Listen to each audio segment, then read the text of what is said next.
The secret to developing a high-level forehand isn't some specific technique, because there's no perfect way to hit the forehand, there's no right or wrong. The secret, or the true secret, is understanding how to practice properly, how to analyze your own technique to work out where things are going wrong for you, and then how to structure your practice properly so that you can develop new habits, and then doing that on a consistent basis, repeating the process over and over again. So you find the underlying problem, you work on it until it's not the underlying problem anymore, and then you find the next underlying problem, and you just keep on doing that over and over again until you develop a high level forehand. So what I want to do in this video is show you how to structure your practice, because in order to practice well, it needs to be at the right level of difficulty. If it's too easy, it's not going to help, and if it's too hard, it's not going to help. But when you're practicing, you're not evaluating yourself on the result of the shot. Obviously, you want the ball to go in, but you're not evaluating yourself on the result of the shot. You're evaluating yourself on the thing that you're working on. So I'm going to give you a hypothetical example. I'm working on my neutral stance forehand, and I'm working on the spacing on my neutral stance forehand. And we're going to go through a series of progressions. So in this first progression, I'm just using a ball machine. I've set up a relatively easy feed, and I'm just hitting it cross court, but I'm working on the spacing. So when I'm feeding this easy feed, as I hit the ball cross court to a single target, am I able to maintain good spacing?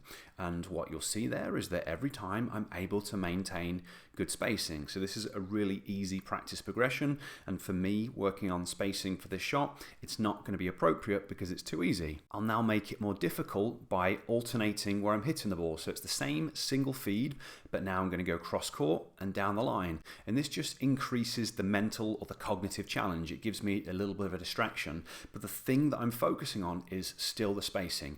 Am I setting up a good distance from the ball or not? And again, as you can see, my spacing is good. So this particular setup, again, is going to be a little bit too easy for me. In the next progression, I'm now using an alternating feed. So I'm feeding myself an easy backhand and then this easy neutral stance forehand.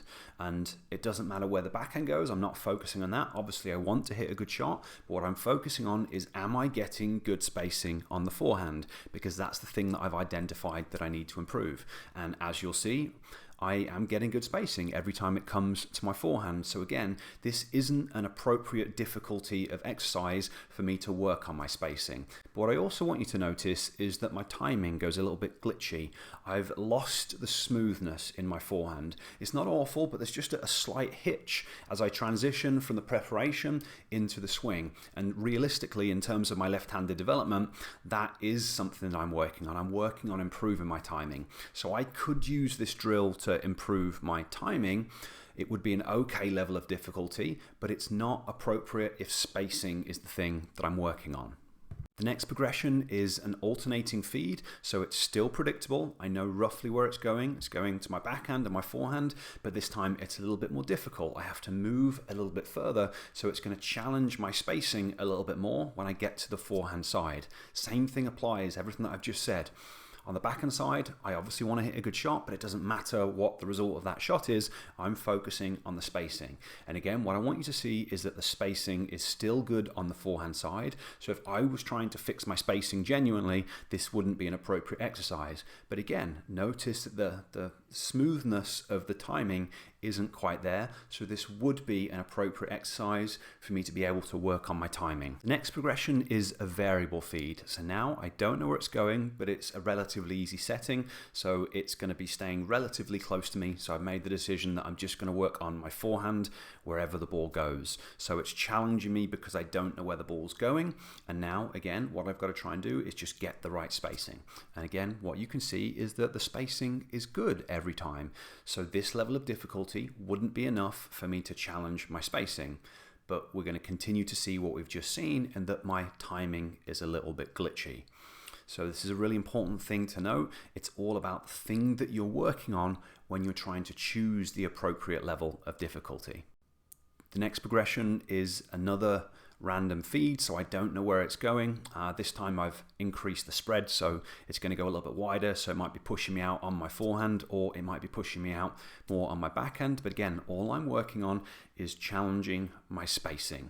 And again, when it comes to that neutral stance forehand, I've got good spacing every time. So if that's the thing that I've identified, this isn't a sufficient level of difficulty for me to use to improve my spacing. And then the final variation that I've got here is an even more varied feed. I've now got it random in terms of length, so it could go short or deep, and it can go pretty much the full width of the court. Again, all I'm focusing on is the spacing on that neutral stance forehand.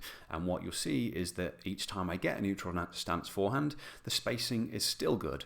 So this still isn't appropriate exercise for me to work on my spacing. For me to work on my spacing, maybe I've got to make it even harder by doing free rallies with a partner or doing some kind of conditioned point or point play, and that's the way I need to challenge things. But more realistically for me, I've now gone through this phase with my left hand. I've been learning to play for 3 years. I've spent the first 2.5 years working on spacing, and I've fixed that problem. So it's now not really the thing that I need to work on, which is why all of these different exercise progressions aren't appropriate for me. But what we're seeing is that the timing is the thing that I need to work on. So what I need to do is I need to structure my practice exercises in an appropriate way to really challenge the timing aspect, because that's the next problem that I've got to solve to really develop my forehand into a much higher level forehand. So hopefully this has made sense and it's been useful for you. If you've got kind of questions about how to structure your practice, leave them down below and I'll get back to you as quick as I can. I also want to let you know about a free workshop that I've got coming up, because if you want to become a better player, there's basically 2 things that you've got to do. The first one is you've got to practice well, so you've got to structure your practice in the right way. And the second one is you need to be capable of doing what you're actually trying to do. The reason I've been able to get to a pretty good level with my left hand in such a short space of time is because I spend a lot of time off court working on my skill, training my vision, training my coordination to become more skillful, because once you're more skillful, it then lets you use high level technique. So if you would like to learn how to use brain training yourself to become a more skillful player, I'm holding a free workshop pretty soon. I'll place a link to that workshop down in the description. Click on that link, it'll take you over to a page where you can learn more about this live neuro tennis workshop. Okay, thanks for watching and I look forward to seeing you next time.